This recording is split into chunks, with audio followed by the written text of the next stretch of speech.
Well, hello, friends. Jerry Rosa here in the Rosa String Works Workshop. Doesn't look like we have anybody on yet. I just turned it on a minute or two ahead of time just so that we'd be able to get some folks joined up here about 6:30. Looks like there's 5 on here now. Hi, Jerry, it says from Jason Smith.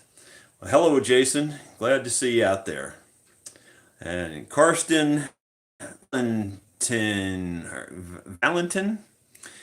I don't think it's Valentine because there's no E on the end. I hope I don't butcher everybody's name. Mike Lesick, Chuck Elliott. Good to see you guys. Steve Brown. We got up to 33 already. Wow, that was fast.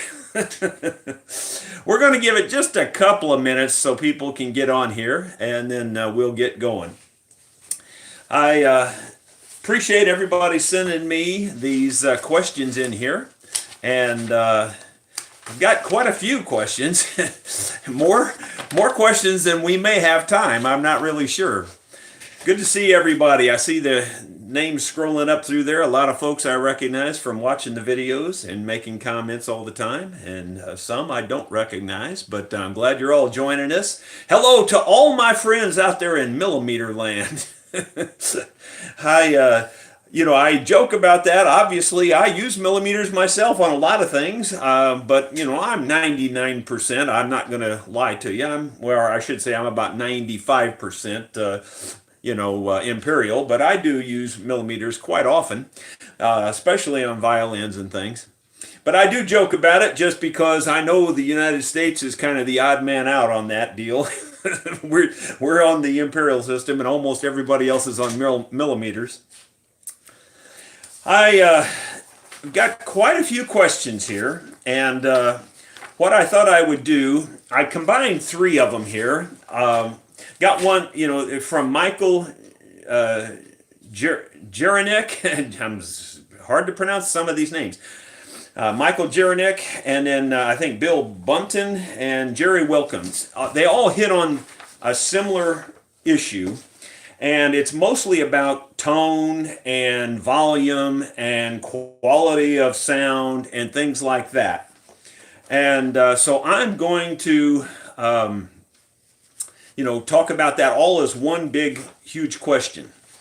I did see one interesting question there on the screen that said, what was my worst repair case?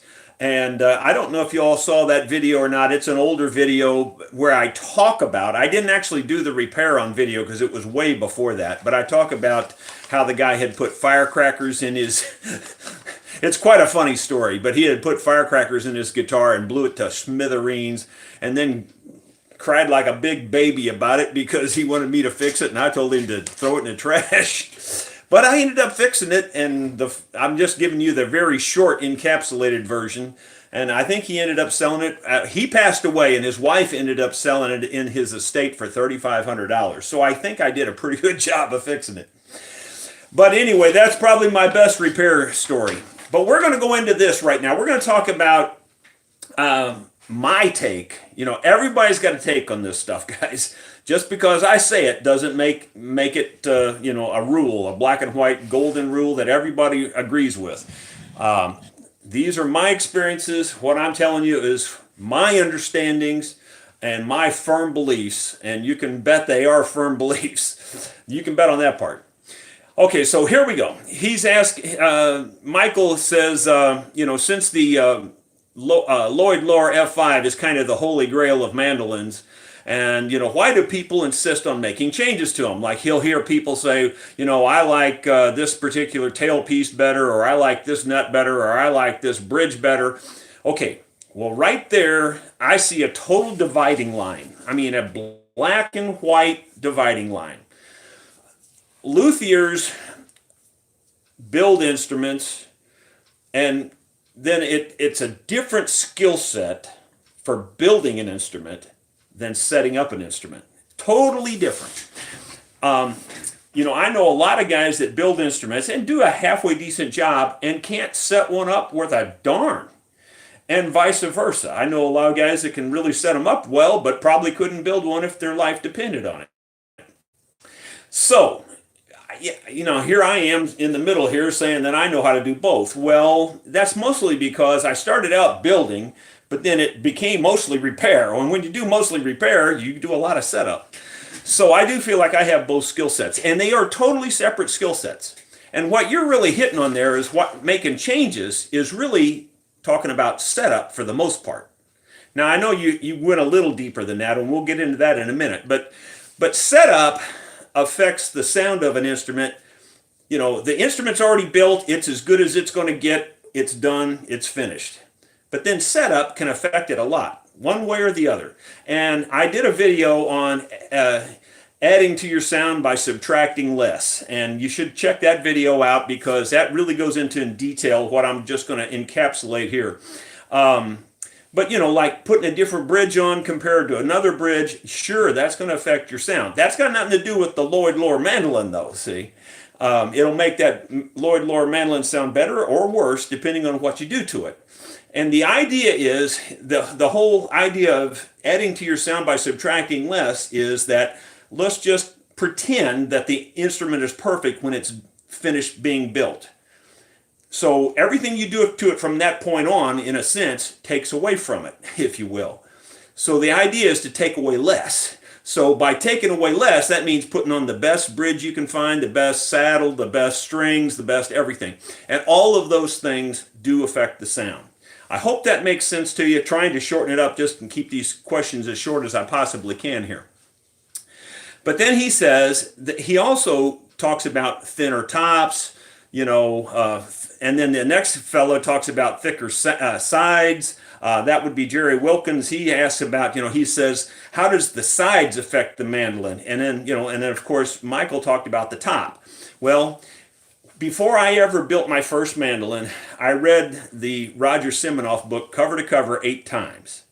I also spent at least a month's worth of lunch hours in the main library in the downtown St. Louis area, which they had really good quality reference material on Stradivari violins. And I read everything I could find on them. So, I'm at that time, keep in mind, guys, this was 35 years ago. But at that time, I was pretty well read on Stradivari. I pretty much understood that man pretty well, at least as good as you could, based on reading in books. And it hits on what you guys are talking about here on the sides and the tops. Stradivari learned that, you keep in mind back then, they didn't have sound systems. They didn't have any kind of way to reinforce the sound. And he learned that a lower top, rather than a high arch top, and I'm exaggerating obviously, but you know what I mean, a bulging arched top versus a low flat arch top. The low flat arch top projected much better than the higher arch. So Stradivari learned that early on, and he learned because he had to project, he had to make violins that would project in big concert halls without a sound system. And so he learned to make his violins, the tops lower.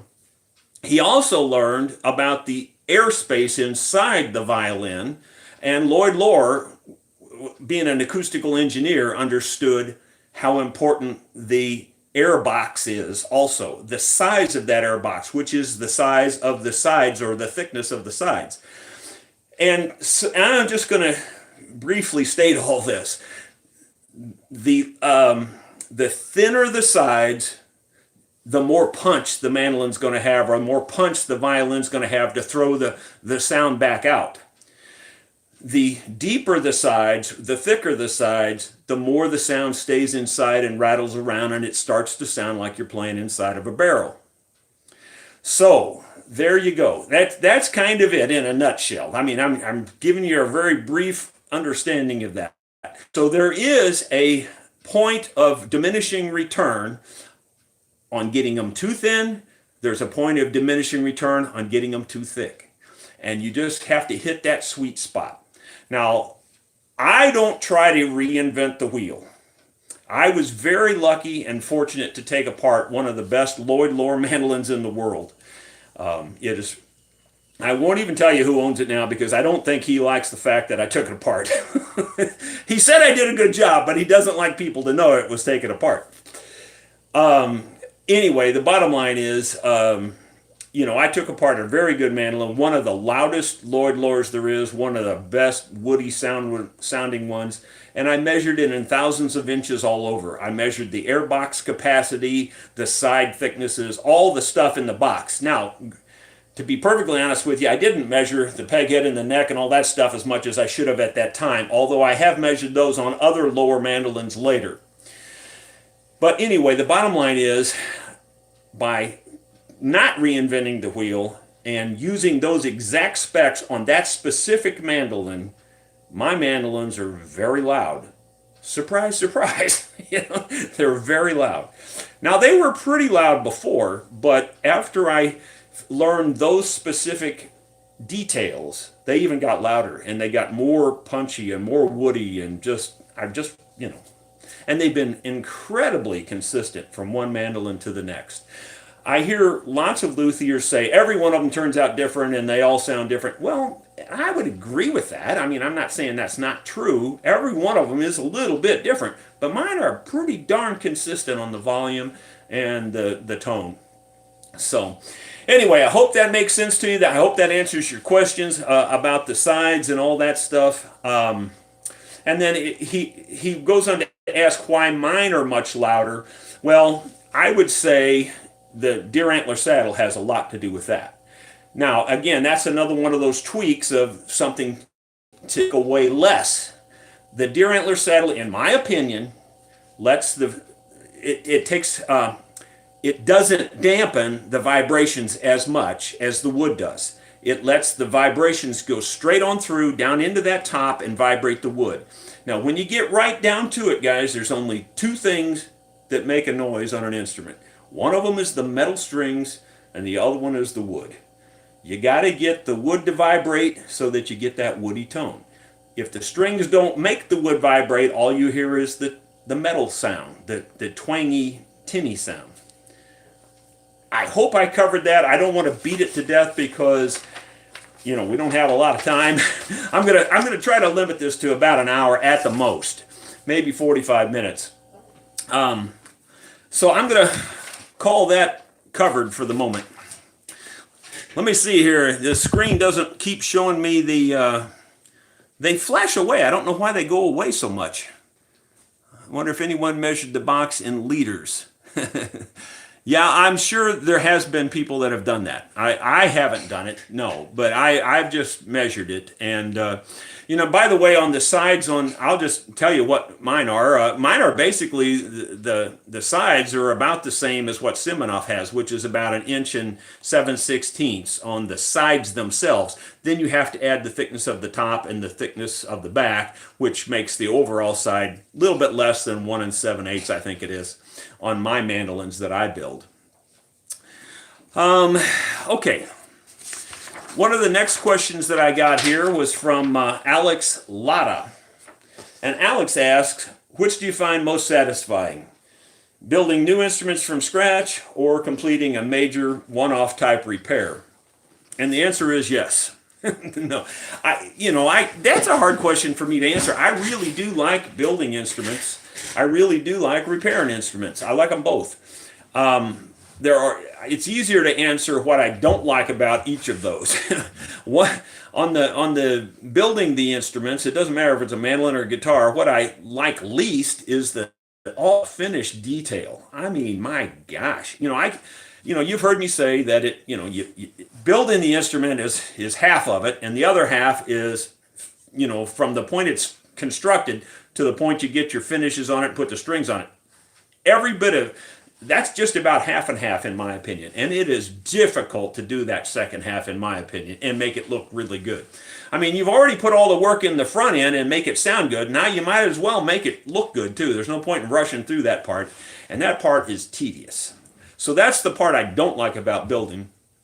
The part I don't like about repairs is a little similar, and that is it's mostly just matching finishes. As you know, I struggle with that a lot because I am colorblind. I don't mean to use that as an excuse, but even if I wasn't colorblind, matching finish colors is very, very, very difficult to do.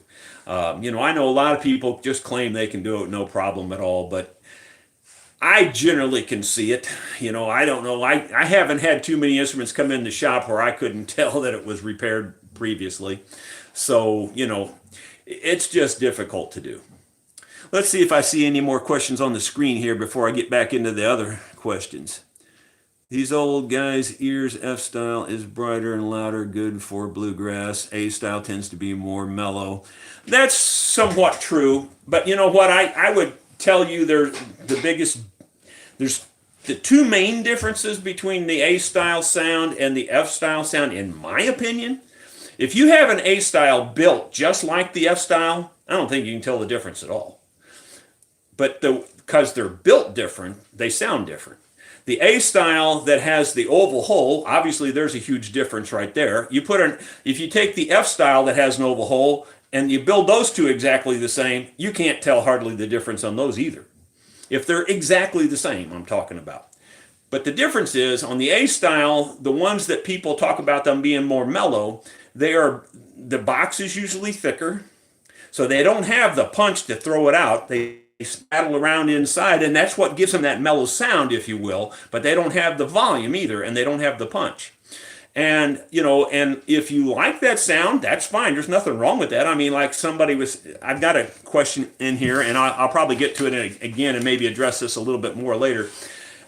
From one of the people that like to play the Irish music, and they prefer the A sound over the U. But again, I think that's because they're playing an A style that's built differently than the F style.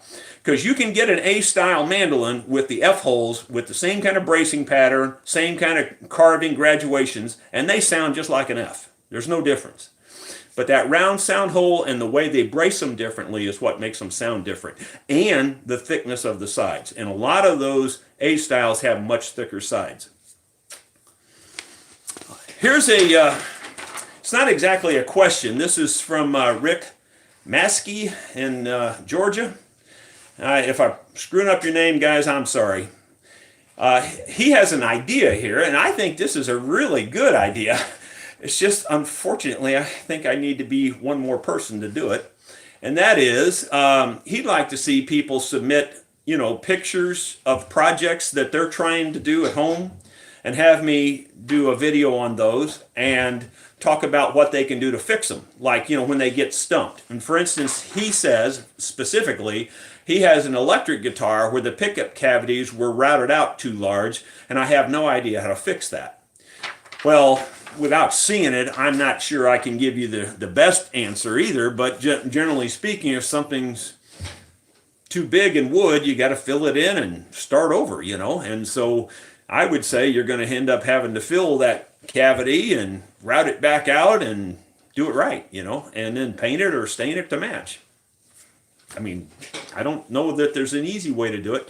I mean, I guess you could always sleeve it somehow, put some kind of a decorative insert in there. I mean, as I always say, there's 100 ways to skin every cat. And I'm sure you could think of a way. You might even do some inlay around the inside of it, or even put some binding around the inside of the hole to make it smaller. I mean, those are all kinds of options. Okay, let's see, what else? Can I see anything on the screen? I know you can't tell that, but they're there and then they disappear. They just go away and I don't see them, and I don't know how to stop that. If you guys know how to do that, tell me on the screen. They just leave. With all the pressure from the ranch life work, how do you maintain and sustain your positive attitude? Well, that just depends on who you're talking to. Ask my wife. She doesn't really think my attitude's all that positive all the time. I just don't see any point in putting that on the YouTube videos. So maybe I'm leading a double life. Do you talk about programming? I'm not sure I know what that means in that sense. I mean, I was into computers big time when I worked for AT&T. I designed systems. I was never a programmer. I don't know if that's what you're referring to or not. I was never an actual programmer, but I do know quite a bit about computers. I'm not you have to stay on top of it to be an expert. I'm not an expert at this point because it's been too long. Let's see here if I see any more questions coming up here. ovation, reglue neck. What glue to use, apparently. Well, I got to be honest with you. Ovations are a horse of a different color altogether. They're not quote unquote standard. If it's wood to wood, I would use tight bond. If it's wood to plastic, I'm going to leave that up to you guys to figure that one out, because I don't know that I'm the expert on that. There's no point in me making up something if I don't know. Do you have a lot of animals to deal with, on the farm? Well, I don't too much. My wife and my son feel like they have to be Dr. Doolittle. My wife's got about 8 or 9 horses, I think. And she's got a whole bunch of chickens and let's see, what else other animals? I think that's it. I think she's just got, she's got 1 dog. And my son's got a lot of cows, he's got a lot of dogs, he's got sheep, he's got pigs, he's got the whole farm. And he's on the farm that borders mine. I can, walk to his house. So, there are a lot of animals here. I don't have to deal with them too much. I grew up on a horse ranch when I was young, and my dad had anywhere from 30 to 60 head of horses. And all I did my whole young life, when I wasn't cutting grass for my dad's lawn service, all I ever did if I wasn't cutting grass was cleaning stalls, filling water barrels, and hauling hay. And, so I'm not into the farm life too much. Let's go back here and see what the next question is here that I have. This is actually all from one guy. He kind of asked multiple questions. This is Peter Rahill, I believe it is. And let's see here if I can... He's asking here, have I built or would I build an A-style mandolin, similar with, I guess, using the lower specs? And I guess the answer is sure, I could do that or I would do that, but, I'm not sure what your advantage is. If you just like the A-style, I guess I could build one, but the problem with doing that is, for me, is that you would have to make all new molds and, new fixtures and jigs and everything, and I've only built the F-styles up to this point. Repaired lots of A-styles, but I've never really built any. So, I could do that. Now, when you say lower specs, I am really referring to the lower, but you're referring to a Sobel, Sobell mandolin, and I looked that up online to see what they look like. And that's a different style mandolin altogether. I really don't think I could build the lower specs into that. You'd have to... when you're building that design of a mandolin, it's just made different. There's just, the top and the back, I don't believe are graduated. I believe they're flat, So, I don't know that for sure. I'd have to look it up and do some studying. But just from the picture, that's what it looked like to me. So, and they have a different bracing pattern and all that. So that's why they sound different. They're not made the same.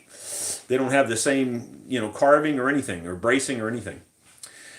He also goes on to say, if you did build a mandolin like that, could you save money by not doing some of the trim work, like the binding and things like that? Well, yeah, you could, I guess. I don't know that I'd let that be the determining factor. I don't think you'd save enough to make it really that big of a deal. Because putting the binding on while it is tedious, that's not that big a deal. Now, I'm doing a lot of that extra inlay like I did on this last mandolin where I'm doing all that vine and all that. Sure, that's a lot of extra work and a lot more money. But I noticed that the mandolin you were referring to there, the Sobell mandolin, the one I looked up, was sold by Elderly for $5,200. So they're in my price range already anyway. So I don't know that. And to me, it looks like a much easier instrument to build than the lower F5. So, I think maybe I'm too cheap because I think the Sobell mandolin looks like it would be much easier to build to me. Let's see. Well, I'm down to my last question here now. I'm changing tuners on my mandolin, and when I put on the new tuners, the screw holes don't match up. This is sent in by Jimmy Wilson. and he wanted to know how he could fix this properly. Well, again, 1,000 ways to skin every cat. But if it were mine, I like toothpicks.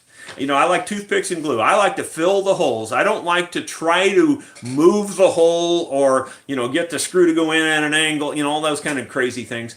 It just only takes 5 minutes. You just take toothpicks, glue, stick them down in the hole, stick as many toothpicks as you can get in there, and when you can't get no more, try another toothpick and tap on the end of it, and you'll be surprised. It'll actually drive the toothpick down in the hole.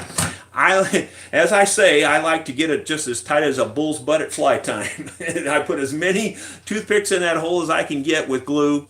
Then I just break them all off, even with the surface, and even maybe take a little X-Acto knife and cut them off even with the surface if necessary. And then let it dry for 3 or 4 hours, or a couple hours anyway, and then go back and put the screws in. And like I use an awl and punch the hole first, and then take a little drill and just drill the hole shallow, and then put the screw in. That's the way I fix them. And I do it all the time, and I don't have any problems. And, other people have told me they use, chopsticks, and they use all kinds of other things instead of toothpicks. I like the toothpicks because 99 times out of 100 for me, the hole's not perfectly round. It's all different kinds of shapes, and the toothpicks will conform to all the weird shapes, even if you have to put multiple toothpicks in the same hole. It works fine. Let's see. Now, I'm out of these questions here. I didn't expect to get through them that fast. Maybe I'm not as windy as I thought I was, although we've still been live here for almost a half an hour already. So let me read some of your questions here if I can see them before they disappear. Binding, is it structurally necessary or just decorative? It is, well, it's mostly decorative, but the idea behind binding is an edge protector, so that if you bang the edge of the instrument, that's why they use plastic for the most part. When you go to wood, you really are doing more decorative than you are protection. But the plastic binding is really there for protection, in addition to the looks. But the wood is probably somewhat protective, but yet it's also decorative.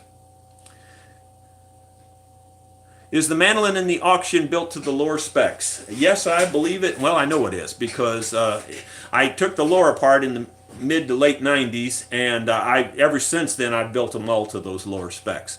Now, I will admit that each mandolin, I think I get a little closer to the lower specs, but to be honest, they're all pretty darn close. People get hung up.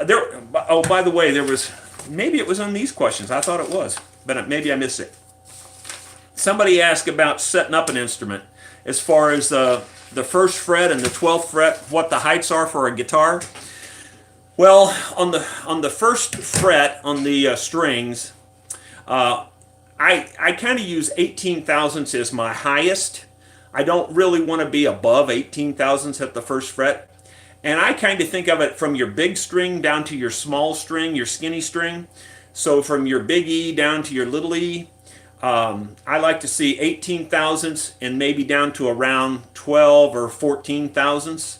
And you can just kind of drop it a thousandth here, drop it a thousandth there, and get down to that other string. So 18 thousandths is about the biggest. But see, the bigger strings, they have a bigger, if you look at the wave of vibration, the string vibrates more. So you need a little bit more there so you don't hit that first fret. And the same's true at the 12th fret. Me personally, now keep in mind we're in bluegrass, so we hit them hard, I like to set the string no lower than about 80 thousandths on the little e and no lower than about 90 thousandths on the big E. Now you can vary that obviously depending on your style and how hard you play and all that. You can go up and down a little bit. But I just want to point out, like for when I'm telling you 18 thousandths down to maybe 12 thousandths, okay, so that's 6 thousandths difference. And you might think, well, that's a lot. Let me just show you something here. There's a piece of paper. That's 3 thousandths. That's not very thick. A piece of paper will cut you, as you know. So, 6 thousandths is not much. Can you even see the crack there? I mean, it's not much. This little tiny crack here. Don't look up here at the big crack. Don't look up here. Look at the little crack down here. That's 3 thousandths. So you're not talking about a lot. When you go from 18,000 down to 12,000. So it's not much. But it does make a difference, and you know, and in playability and all that. So you don't want to have them much higher than those numbers, and I sure wouldn't go a whole lot lower either. Let's see. Probably already answered this, but just fix the tuner head and chips wood are missing. What is the best way to fill them in? Tuner head chips of wood are missing. Well, anytime there's chips of wood missing, I guess, you know, if it's possible, I like to, if it's big and it's possible, I like to fill it with wood if I can. If it's small chips, little bitty chips, wood filler is good, and color it, you know. But if it's on the peg head, you know, there's a lot more to it. You know, you got to do some finishing work and all that kind of stuff. So it's not a one answer thing, you know, and it really depends on how far you want to take it. You can take it to any level. How do you prevent pickguard cracks on vintage Martins? Okay, let me tell you about that. I can't prove what I'm about to tell you guys. I can't prove it. But I've seen it and I know it's true. You know, I can't prove it.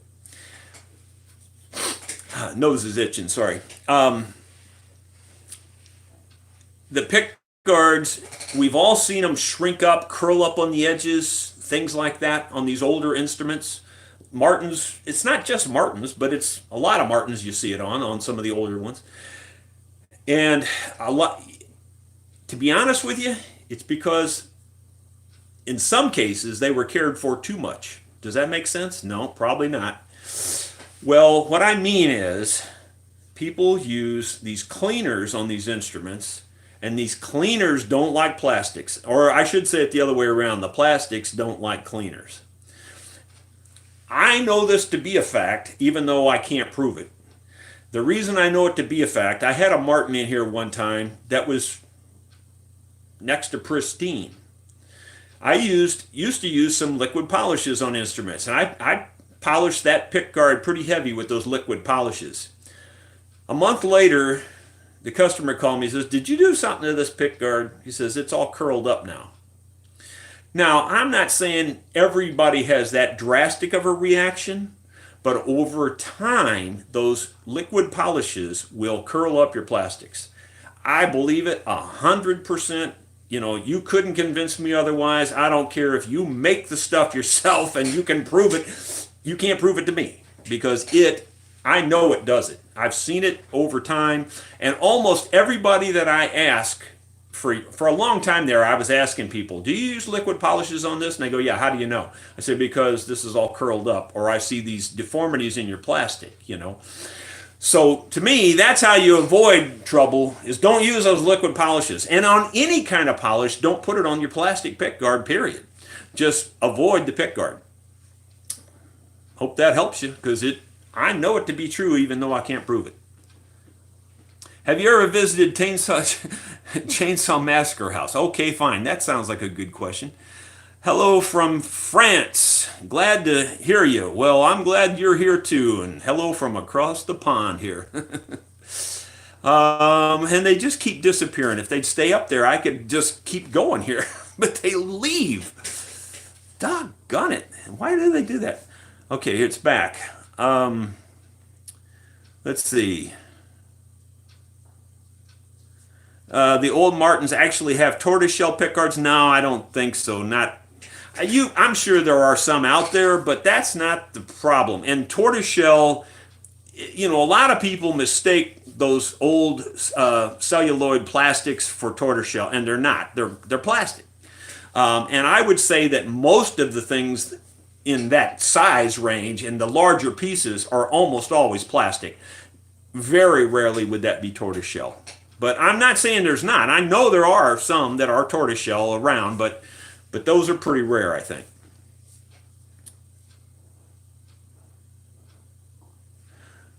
Do I still wear my colorblind glasses? That's a good question. I'm glad you brought that up, actually, because I'd like to clear it up, because I put a video out on it, and I never did really do a follow-up.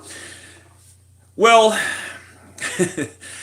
I was really excited about those cheap colorblind glasses when I got them. Now, for two reasons mainly. One is I definitely could see all kinds of colors. I mean, things that I knew were, like yellow school buses were so bright yellow. And it was like, golly, I can see that. It's so awesome.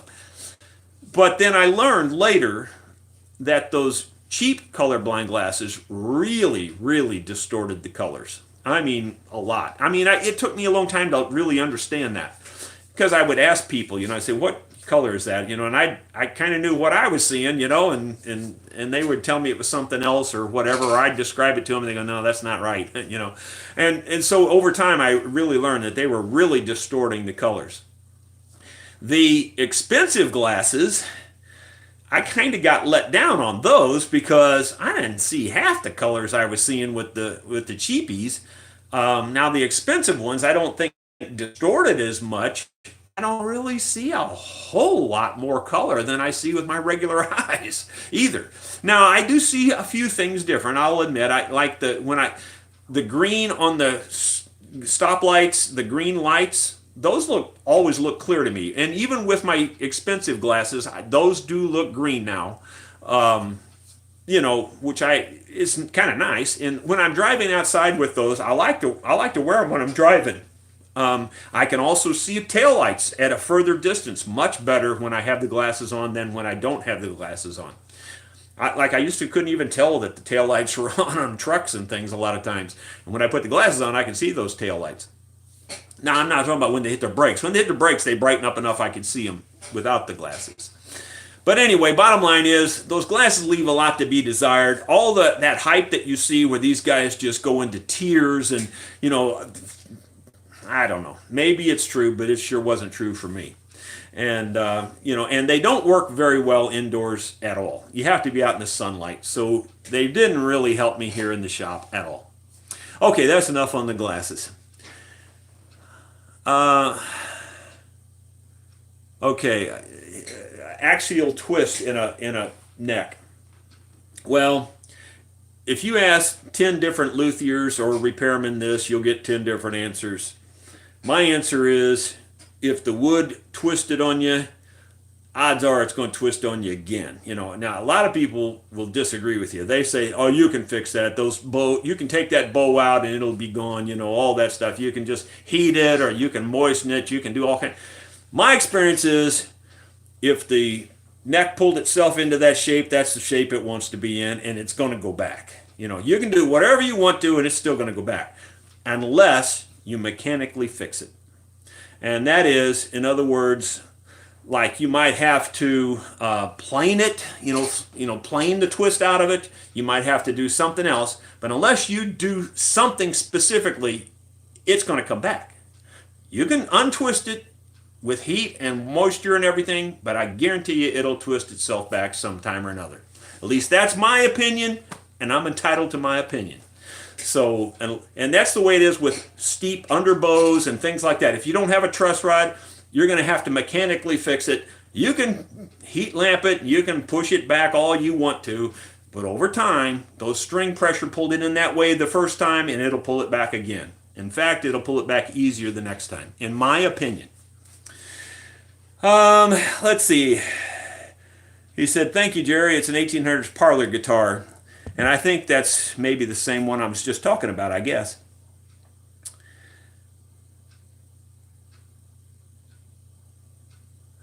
He said he removed another fellow said that he had a Hofner guitar, and when he took the fingerboard off, the twist went away. He said the twist was in the fingerboard. Maybe. I don't know. I'd have to see that one. But he's, I'm not going to doubt his word, but that doesn't sound right because there's not that much wood in a fingerboard, and I would think that would be hard to twist a whole neck. But anything's possible. I'm not saying it's not true. Dropping by to say hi from North Carolina. Well, hi. You might notice this mandolin up here. And now those things are on the screen and I can't see the mandolin up there that I'm pointing to. Hopefully I'm pointing at it. But that mandolin up there is the West Virginia mandolin. Now I can see it again because it went away. And anyway, that's the West Virginia mandolin, so you can kind of get a sneak peek of what it looks like up there. Let's see. We got 198 people on this chat right now. I can't believe you guys don't have something better to do. Thank you very much. I appreciate it. I'm just teasing you.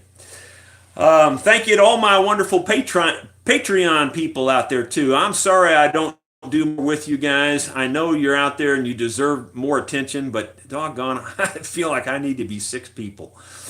And I guarantee if I was 6 people, we'd all 6 be busy. Let's see. I don't see anything scrolling right now. It seems like the same stuff. It was scrolling. Oh, well, maybe I screwed it up. Okay, I scrolled down now. Let's see. How long have you been doing your live streams on YouTube?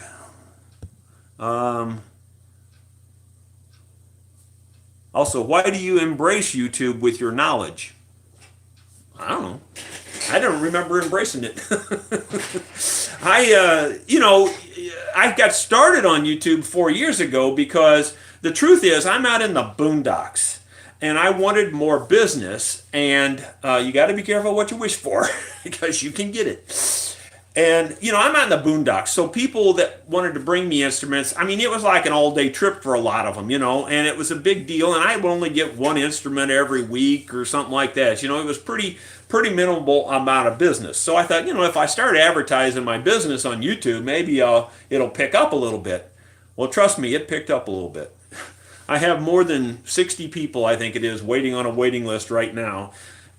And I'm trying to get through that waiting list. But, what's weird, and I guess it's partly because of YouTube, but the walk-in business has increased all of a sudden too. So this whole summer, the walk-in business has been nuts. Where I didn't usually get that much walk-in. But anyway, that's that sad story. So that, I guess, if I'm embracing YouTube, it's because I needed to increase my business. And like I said, be careful what you wish for, because you could actually get it. And they're back again. Have I ever fixed a piano? Well, my standard slogan is I fix anything with strings smaller than a piano. So, but I have worked on pianos, believe it or not, a little bit here and there. My brother, I just digress. You saw him in a video or two, played a guitar, and he's really good musician. But he was born a musical genius. It's a pretty good story, really. I hope I don't bore anybody here with this story, but my little brother was 10 years old. I was 18. He would come home from school and he'd say, I can play an accordion. We look at him like, yeah, right. He'd come home the next day, and literally the next day, and he'd say, I can play a trumpet. What are you talking about? You can't play a trumpet. He'd come home the next day and he'd say, I can play a flute, I can play this, I can play that. Every day he was coming home saying I could play something different. He got in good with the band director is what amounted to, and the band guy would let him try all these different instruments.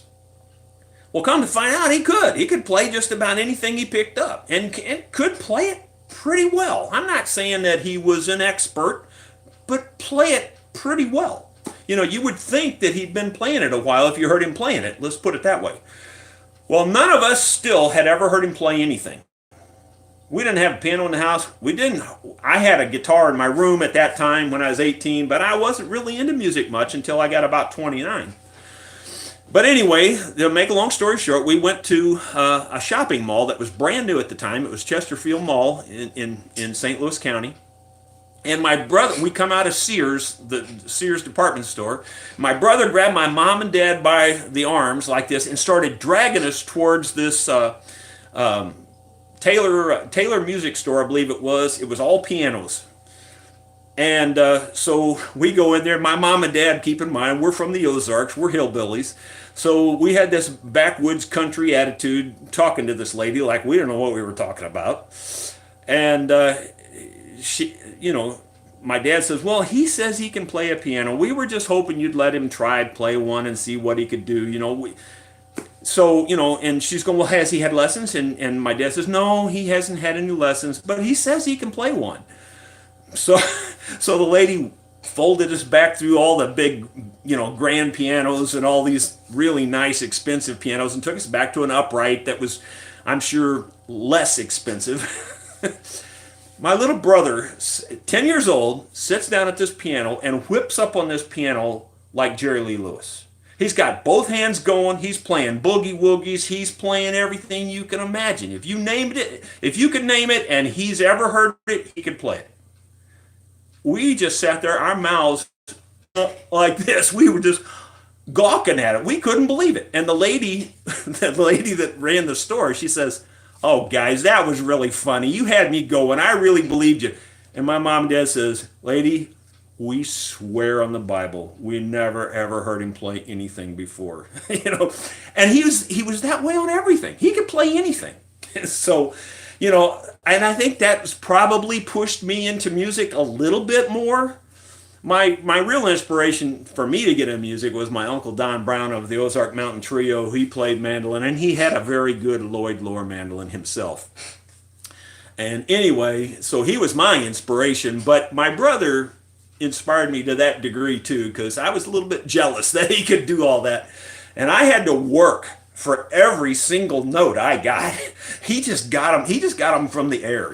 God gave him all that kind of talent, and it was just unbelievable. And he still is that way. He used to play in about 3 different bands. He played keyboard in one, he played lead guitar in another, and he played bass in another one. So he's just that kind of guy, But I didn't get a whole lot of that. What little bit of talent I have, I had to work for it pretty hard. We got 196 people on this call, and we've been on the call for 46 minutes. Am I boring you to tears yet? Your brother is amazing. Well, you are not kidding me there. He really is. He's also, let me just tell you the other side of that. It's nice to have that talent, but there's an other side of that. And let me explain what the other side is. He's a pain in the tutu because, he's got such perfect pitch. He's got such perfect ear for music that he will drive you crazy in a band. He's like, there could be 3 people playing at once, and he'll go, "Your E string's a little bit flat there. Could you fix that?" That's the kind of ear he's got. Drive you nuts. Just drive. So he and I, we don't get along well. How fight? Well, we don't get along well enough to play in the same band. Let's put it that way. So it's kind of funny, but it's true. So that's the negative of having that kind of talent.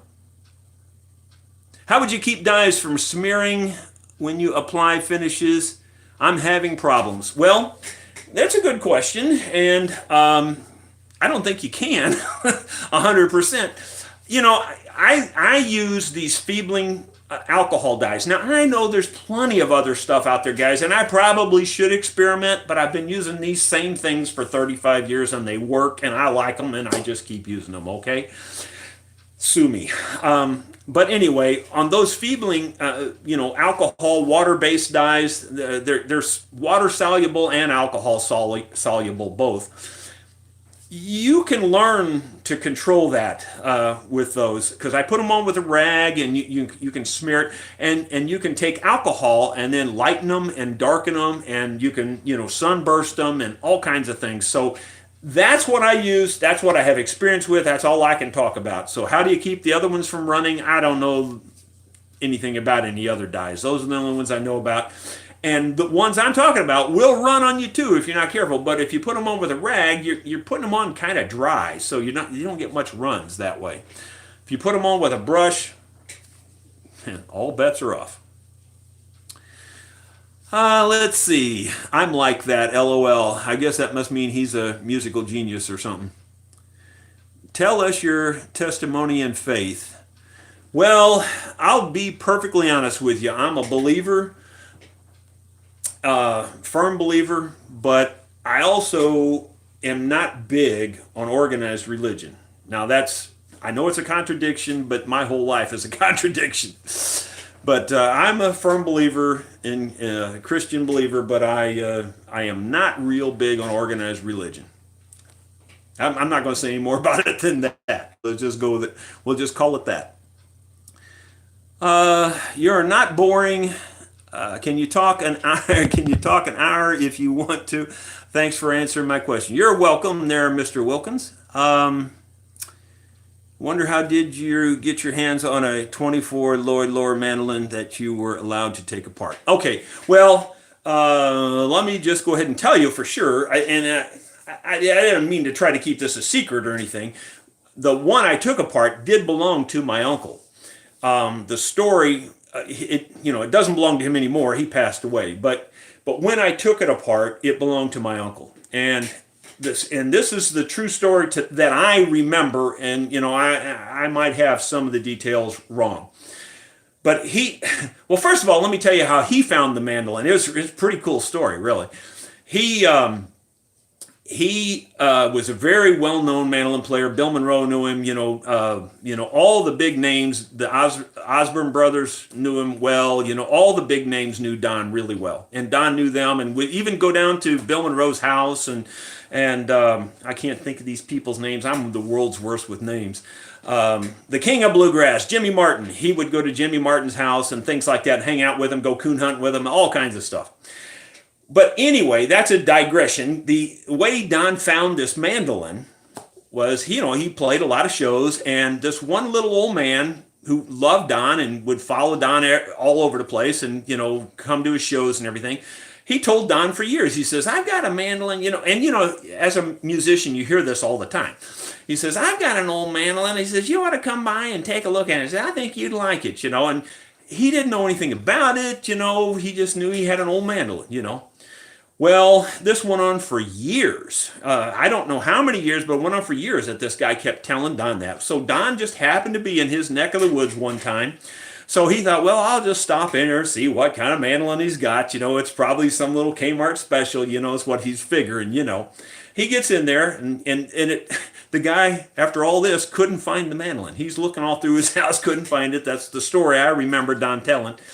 And finally, he's looking in this closet, and he goes, oh, I think I found it, and he pulls it out. And as soon as Don saw the case, this oblong case, his eyes start getting big, And then he opens the case, and he sees the Gibson, and he's looking at that, and his eyes are getting bigger, And sure enough, he looks inside, and it says Lloyd Loar, And oh my gosh, Don had a spaz attack right there, And he goes, oh man, he says, I like this mandolin a lot. He says, I want to buy it right now. He says, how much do you want for it? And the man says, oh, I don't want to sell it. I just thought maybe you'd like to see it, Well, I can't leave here without this mandolin. I gotta have this mandolin, And the guy says, no, I don't want to sell it. He says, I'll tell you what, Don, I love you and I love your music so much. He says, you just take it and use it. Don's going like, no, I don't really want to do that. I want to buy it for you. You name your price, I'll pay your price. Oh, I don't think so. So Don, he took it and used it, And I think that went on for, almost 10 years. I don't really remember how long, but a long time. And finally, the little man was at a festival that Don was at or whatever, and Don, every time he saw him, he would try to buy the mandolin, And finally, after all these years, the little man says, Don, you've been wanting to buy that mandolin for so long. He says, I've decided I'm just going to go ahead and sell it to you. And Don says, okay, fine, great. How much do you want for it? I'll pay whatever you want. He goes, would $500 be too much? And this was a long time ago, guys, so it isn't the same dollars that we're talking now. This was in the 60s, I think, or 70s, early 70s at least. And so sure enough, he bought it, Now, it wasn't too much longer than that. I think in the early 80s, I could buy them for $6,000. So, I mean, they weren't crazy, ridiculous high from there, but they did go up a lot in that time frame. So I don't think he stole it, but he stole it. You know what I mean? I don't think he robbed the guy, but he did steal it. Anyway, bottom line is that's how he got the mandolin. Well, then he had advanced forward years after that, the neck started pulling off the mandolin. And I mean, the back would pull loose, the neck would come forward, it was loose. Well, Don, I will say, if he had a fault, and that is that he didn't really take care of things very good. And he would just keep using it like that, and it just got worse and worse to the point where he couldn't play it. He sent it to Gibson. They tried to repair it, and they sent it back to him. And he played it for a month or two, and it did the same thing again. He'd send it back to Gibson. He sent it to Gibson 3 times over a period of several years. And every time it would play for a little while and it would break. Well, by this time now, I had, I don't know, 10 or 15 years experience working on instruments. And he tried like the devil to get me to take this mandolin, this Lloyd Loar mandolin, and fix it. I said, Nate, no way, Don. I am not touching that mandolin no matter what. I'm not going to do it. He goes, and for 3 years, he tried to get me to take it, and I wouldn't take it. After about, like I said, about 3 years, one day he came up to me and says, son, he says, I've got to have you fix this mandolin. I said, well, why me? He says, because I know you'll fix it right. He says, I've sent it back to Gibson 3 times, and they have just, daubed glue in there, and it just lasts a little while, and it breaks.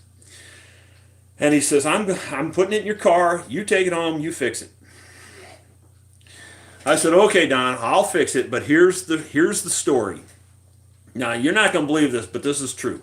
I said to him, I said, Don, I can fix it. I really can, and I can fix it right, and it'll never break again. But I got to tell you, I have to take it apart. He just jumped at me like this. He goes, take a Lloyd Loar mandolin apart? Are you nuts? I mean, that's what he said. And I said, well, I can fix it the way Gibson's fixed it, for the last 3 times. And I can daub glue in there if you want. I said, but it'll only last a few months. It's going to come loose again. I have to take it apart. I have to clean the joints. I have to get all that glue out of there, and maybe even, put some thin wood shims in there to take up the space, whatever's wore out in there, and glue it up right, and it'll never happen again. Now, which way do you want it fixed? He goes, well, I want it fixed right. I said, well, I got to take it apart. So that's how that came about. I didn't want to do the job. I truly didn't. And to be perfectly honest with you, and evaluating it from where I'm sitting now, I shouldn't have taken the job. I wasn't qualified to do it at that time. But I did a pretty good job, and because of what it was, I tried harder, and because of who it was, I tried harder. The only negative I remember from it was when I put it all back together.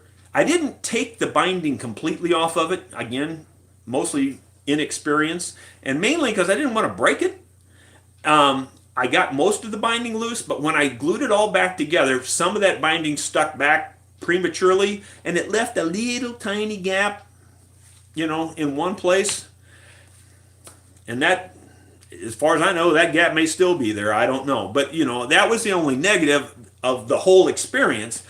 But as far as I know, it's still being played, and it's never been taken apart since, and everything was perfect, And it played better than ever, according to Don. It sounded better than ever. So, as far as I know, I fixed it as well as I could have fixed it at the time, but I'm not telling you that I did the best job that could have been done. So, there you go. That's how that all occurred, and that's how I got to deal with a Lloyd Loar mandolin. Let's see. Can purfling be removed from a sound hole?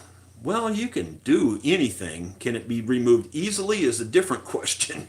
I guess you could. I'm not sure exactly why you would want to. Do you know why the purfling is around a sound hole? A lot of people don't know this.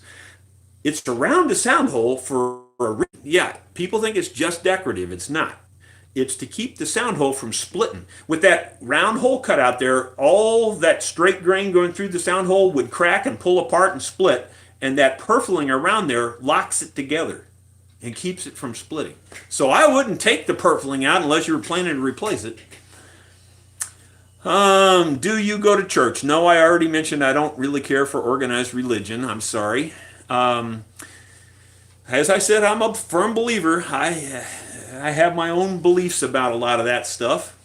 I'm not going to go into that. This is not a religious channel, and I don't want to make it one. But I've already mentioned, my belief that I do believe, and that's as far as I need to take it. Do you find your spiral drill cutter? Do you find your spiral drill cutter? Did I find it? Oh, I'm not a great reader, by the way. Yeah, I think I found several. I haven't actually purchased another one yet, but a number of people pointed me to different ones. I still haven't really found exactly what I want, but I found some substitute things that I think will be fine. Let's see here. There's a lot of these are scrolled down here. Can a can a sound? Well, there's being a smart aleck there, I think. Did you get your design from your uncle's Lloyd Lower? I'd love to hear that story. Yes, I did. I measured it in thousands of inches all over and wrote all those dimensions down. And a lot of people have given me the smart answer. You can get those Lloyd Lower measurements off the internet. That's not a big secret. Okay, fine. Go get them. I have the ones off of that mandolin, and that mandolin is incredibly loud and an incredibly powerful mandolin. Go get the other ones. Feel free. I don't have a problem with that. I'm not giving you my specs, though. That's just because I'm not going to. I can have at least one secret, and that's my secret. Let's see. Hello from England. Do you have any plans to make a triple lock 28 style guitar in the future? I have learned a lot from your videos and enjoy them very much. Well, thank you very much. No, I don't have any plans to build anything, to be perfectly honest with you, other than I'm building a mandolin for a fellow over in England. I've more or less started it, but I've just barely got it started. So I'll be building a mandolin here for a fellow over there in England real soon. I also have a guitar up on this wall here from England. And that fellow came over here for a wedding, and I'll be working on that in the next day or two and eventually have a video out on it also. So I do have some connections from across the pond there, but I don't have any particular plans to build a specific type of instrument. I don't plan any of that. It's just whatever I get a commission for. And I don't, I've never really pushed my instruments at all. I've never really tried to advertise them, tried to sell them. I mean, most guys that build instruments, they try to get them in the hands of these big stars and all that kind of stuff. I don't do that because I truly don't care if I sell one or sell another one. I really don't. I like to build them, but I don't want it to be an everyday grueling process where I have to go in every single day and build new instruments. That's just not where I want to be. Never did want to do that. I enjoy the process as it is now, and I want to just keep it like that. Let's see.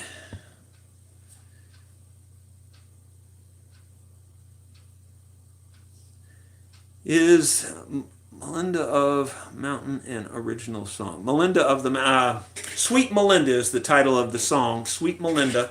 That was an original song by a fellow, and I can't call his name. He was a friend of my friend. I didn't really know the man. I don't think I ever even met him. But my friend used to sing this song. Larry Thomas used to be my banjo player in my band when we started out in '91. And he was my banjo player for a short time. And then Leon Pruitt, who still is playing banjo with me, took over. But Larry was good friends with the fellow who wrote that song, Sweet Melinda. And apparently the story is that that fellow got killed on a motorcycle not too long after that, when he first wrote it. I'm just say a few years after he wrote that song. But we've kept it alive in our band. And Larry Thomas, a good buddy, poor guy's in very poor health, but he used to do a great job singing that song. And he sang it. I believe he's the one that you heard singing it on our album. It's been a while. I haven't looked all that stuff up, but I'm sure it was Larry that sang that. Let's see. Do you or would you build a classical guitar with fan bracing or nylon strings? Well, I can be talked into anything. The bottom line is, do you want to pay for it? I can't do it cheap, guys. There's just no way. I mean, it's expensive to do anything new, especially because you got to build all new braces. I mean, all new fixtures, jigs, everything. So, what I'm building right now, which is the Dreadnought style and the F style mandolins, I'm pretty happy with doing that. And I also have built several Stradivari violins, style violins, I should say. And I got to be honest, I hate to brag on my own stuff, but if I had to really pick out what instruments actually sound the best, I'd have to say they were my violins. Oh my gosh, they just unbelievable sound. They just really were beautiful. And the last one I built, hurts my feelings all over the place, but you've probably seen it on my website even, or someplace in some of my videos or something. The last one, the girl, she was having somebody else was paying for it, but she was the one ordering it and going to play it. She made me dye it purple. I was so upset about that. I tried to talk her out of dyeing that fiddle purple. I said, you do understand you're taking a $2,500 violin and making a girl item when I make this purple. I don't care. That's what I want. Okay, fine. I did it. It was a beautiful sounding purple violin. That's all I can tell you. You got the customer's always right? Except when they're wrong. Your instruments sound like a bag of cats. Thank you very much. Let's see. Follow up.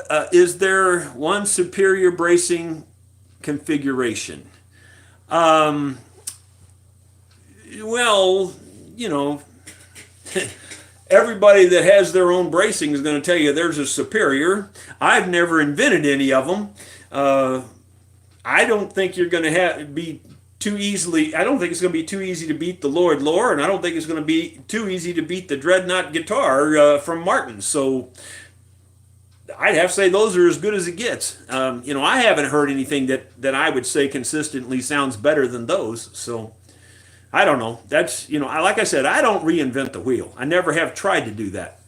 Now, that's not to say I don't experiment. I mean, for instance, I've built several mandolins. The mandolin that I'm playing is made with sycamore. I cut the sycamore tree down here on my farm, and it sounds wonderful. Sycamore is a very resonant wood, and I'd put it up against any other type of wood, but I still built it with the same specs. From Nova Scotia, how are you doing up there?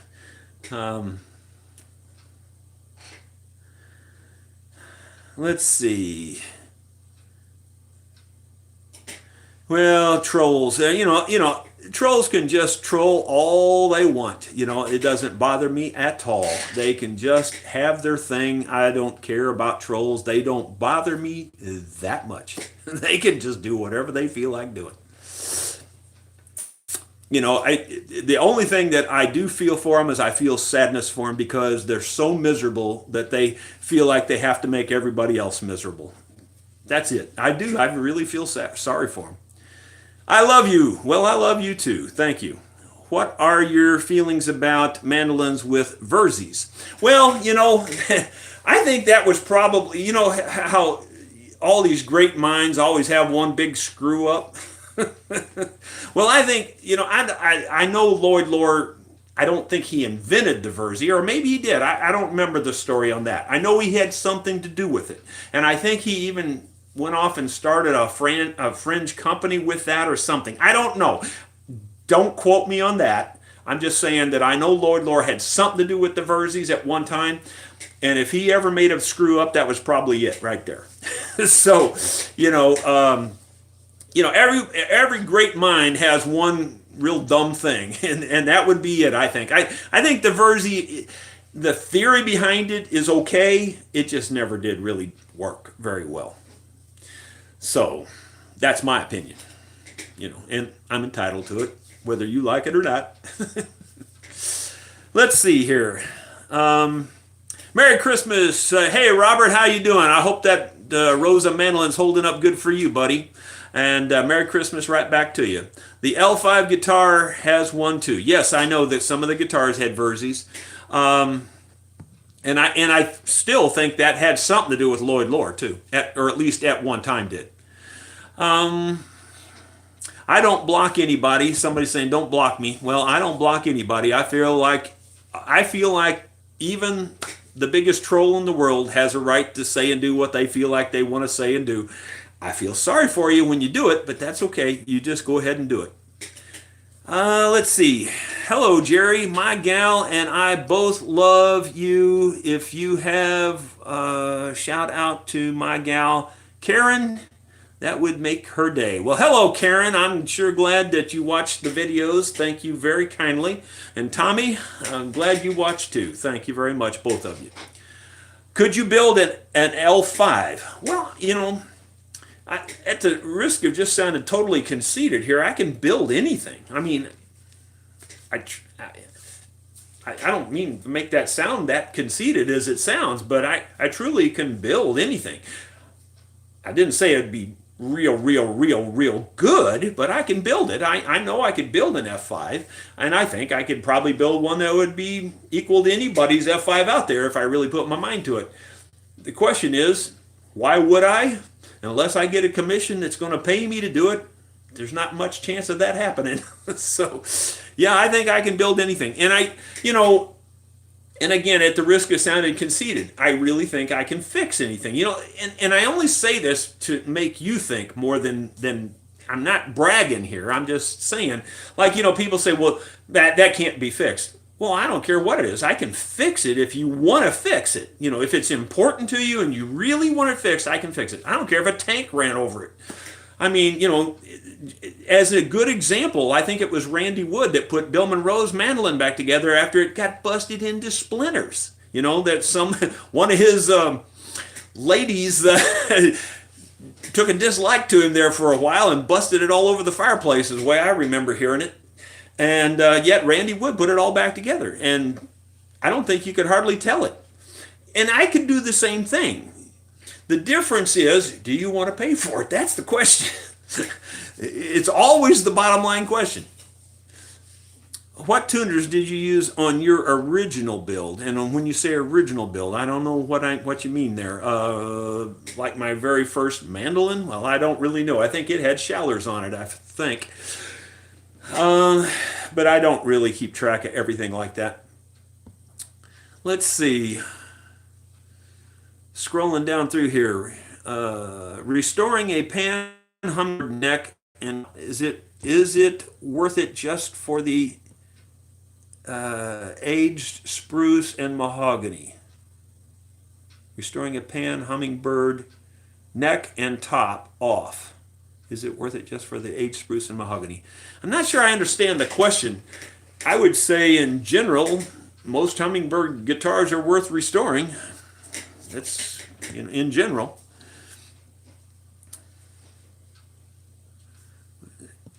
Ricky Skaggs was inducted into the Hall of Fame and got play with Bill Monroe's mandolin. They said it had been broken into 180 pieces earlier in his life. That I'm sure is true, and maybe 180 is not even enough. It may have been more than that. No, but that just is my point. I hope you understand that it doesn't matter how bad it's broken. If you want it fixed, I truly do believe I can fix it. It's just that you might have to go to some crazy extreme to do it, and it may be very costly to do it. So it's just more of a question, do you want to pay for it? That's just the bottom line.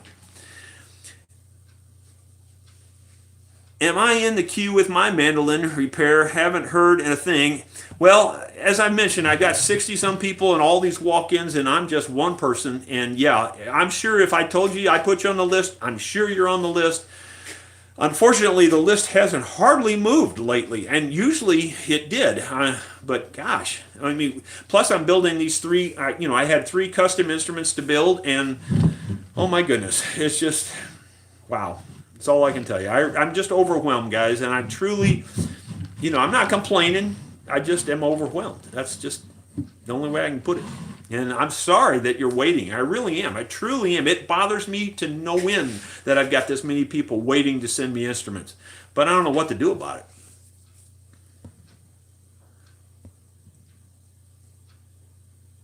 What would a decent tuner manufacturer not the best? Well, I don't know. The mandolin, those almost any of those mandolin tuners that are sold by Stumac are good tuners. The Waverly I think is pretty much the best. I don't know of anything any better. I'm sure there are plenty of other tuners out there, but I am not an expert on all those different ones because I buy those Waverlys, put them on my mandolins, and that's pretty much all I know. So I can't really speak to it. I know Schaller makes good stuff. Those Goto tuners were pretty good at one time, or the Grover tuners. The older Goto tuners were pretty good. I don't know if they are even still in business, but the Grovers are pretty darn good. And most of the things that StewMac sells are pretty good. And you can see the ratings on them there. And that's your best bet, is look at the ratings on those kinds of things.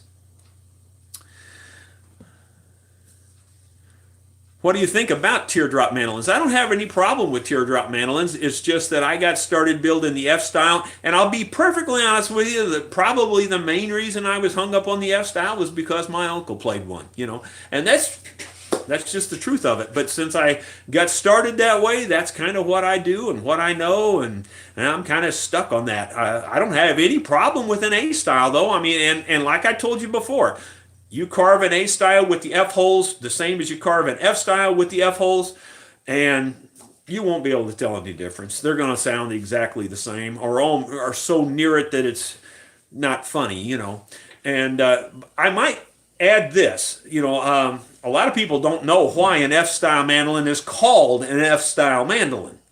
It's not because of the F-holes. It's because of the Florentine style that was made back in that early 1900s, where they have the scroll and those body points. That was called the Florentine style. And that fancy peg head. So that F stands for Florentine. It doesn't stand for anything else. People think it was the F-hole, but it's not. And the style, I don't know exactly how it got its A designation, but I assume because it was probably the first in the line of series or something. I don't know. I don't even know. I don't have a clue on the A. Joe from Trenton, New Jersey, wishing you a Merry Christmas. Thank you, buddy. I appreciate that, Joe. You too. And I wish everybody out there a wonderful Merry Christmas. We've been on here for an hour and 16 minutes, which is 16 minutes longer than I was planning.